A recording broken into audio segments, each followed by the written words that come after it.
सो hello दोस्तों, how are you? I am Rahul Kumar from Gurudiksha institute of computer.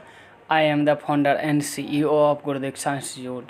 Now it's a time to understand Gauss divergence theorems.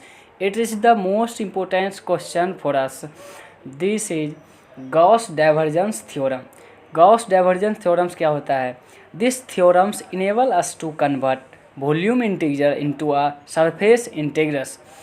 बहुत सारे engineering और BSc के maths और physics में हमको वॉल्यूम इंटीजर को सरफेस इंटीजर में और सरफेस इंटीजर को वॉल्यूम इंटीजर में कन्वर्ट करने होते हैं, जिसके लिए गॉस डाइवर्जेंस थ्योरम का इस्तेमाल किया जाता है. इनका स्टेटमेंट्स क्या है?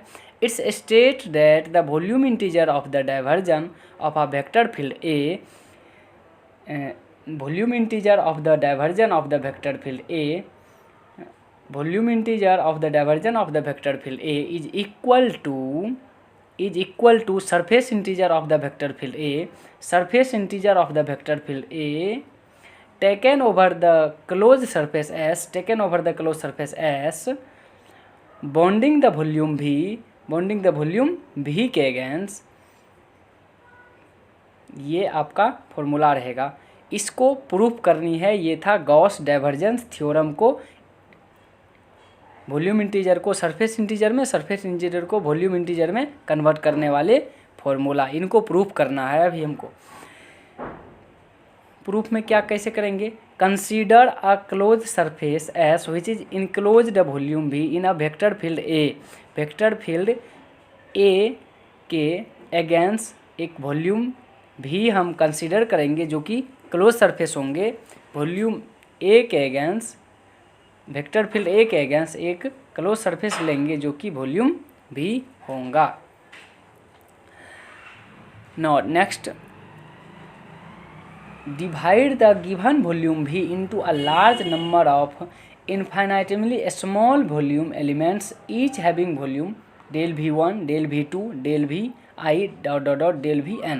मीन्स इस क्लोज सरफेस को हम बहुत सारे पार्ट्स में डिवाइड करेंगे. बहुत सारे पार्ट्स इन्फिनिटली, बहुत सारे अनंत पार्ट में इसको डिवाइड करेंगे.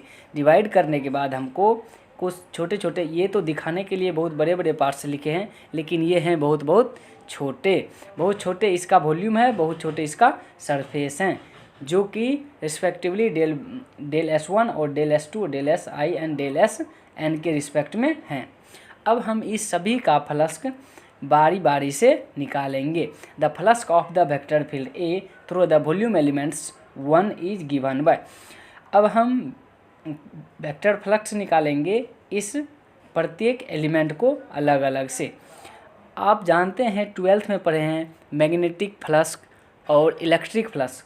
इलेक्ट्रिक फ्लक्स या मैग्नेटिक फ्लक्स लिखने के लिए ऐसे लिखते हैं, integer of the electric flux E over the surface S. इस प्रकार से लिखते हैं, ओवर द सरफेस एस, इस प्रकार से. तो अब हम यहाँ पर फ्लक्स लिखना है ओवर द वॉल्यूम भी के अगेंस्ट. तो डाइवर्जन के against, divergence of the vector field A is equal to होगा फ्लक्स अपॉन वॉल्यूम. तो हमें फ्लक्स निकालना है. Flux equal to divergence into vector field A into volume. ये रहेंगे दोस्तों. अब आगे हम देखते हैं, flux is equal to integral of the vector field A over the volume S1 के अगेंस्ट हम पहले इंटीजर फ्लक्स निकालते हैं. इज इक्वल टू होगा divergence of the vector field A into volume V1 के अगेंस्ट हम निकाल रहे हैं तो V1 होगा. उसके बाद similarly flux of the vector field A through the volume element 2 is given by. Similarly same just उसी प्रकार से vector field A, integral of the vector field A over the surface S2 के against is equal to divergence of the vector field A into volume 2. इस प्रकार से Sn तक हम निकालेंगे. ये इक्वेशन फर्स्ट, सेकेंड और थर्ड हुए. फर्स्ट, सेकेंड और थर्ड तीनों इक्वेशन को हम ऐड करेंगे. ऐड करने के बाद LHS को LHS में ऐड करेंगे, RHS को RHS में ऐड करेंगे। LHS को LHS में ऐड किए, RHS को RHS में ऐड किए। तो दोस्तों जब इन्फिनेटिवली स्मॉल एलिमेंट्स ऐड होंगे तो इसको हम समेशन में कन्वर्ट कर लेंगे। Summation of i equal to 1 to infinity n तक जाएंगे। इंटीजर ऑफ s i से volume integral vector quantity a dot D S is equal to, फिर इसको भी समेशन में करेंगे, divergence of the vector field a into small volume vi।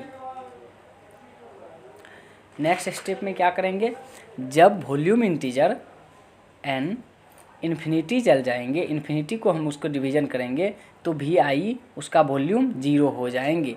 ये तो हम देखने के लिए बड़ा बनाए हैं, लेकिन जब ये बहुत ज़्यादा में डिवीज़न हो जाएंगे तो इसका जो वॉल्यूम आएगा वो लगभग 0 के इक्वल रहेंगे, तो उसका वॉल्यूम 0 हो जाएगा। Then summation of the RHS का जो इक्वेशन है 4 है, changes into volume integral, so we get, तब हमको वॉल्यूम इंटीग्रल में कन्वर्ट हो जाएंगे। ये हुए equation 5। As the outside of the two neighbouring volume elements through the common surface are equal and opposite. अब समझते हैं इनको। ये जब सरफेस के अंदर ये ith और jth, ये इसको मान लेते हैं i और इसको मान लेते हैं j, इन दोनों के बीच जब फ्लक्स होंगे, ये उस डायरेक्शन में है और ये इस डायरेक्शन में, दोनों का जो कॉमन सरफेस होंगे, इस कॉमन सरफेस को निग्लिजिबल कर देंगे, निगलेक्ट कर देंगे। इसके वजह से कोई इस फ्लक्स हमको प्राप्त नहीं होगा। तो ये सभी के चलते नहीं होगा, ये कॉमन सरफेस के चलते नहीं होगा, ये बाहर जो सरफेस हैं उनकी वजह से हमको ये फ्लक्स प्राप्त होंगे। तो LH भी इसका चेंजेज हो जाएंगे। Common surface are equal and opposite, so LHS of the equation 5 can be simply written as integral of the vector field A dot ds over the surface S, वही चीज़ flux of the vector field A over the surface S bounding the volume B।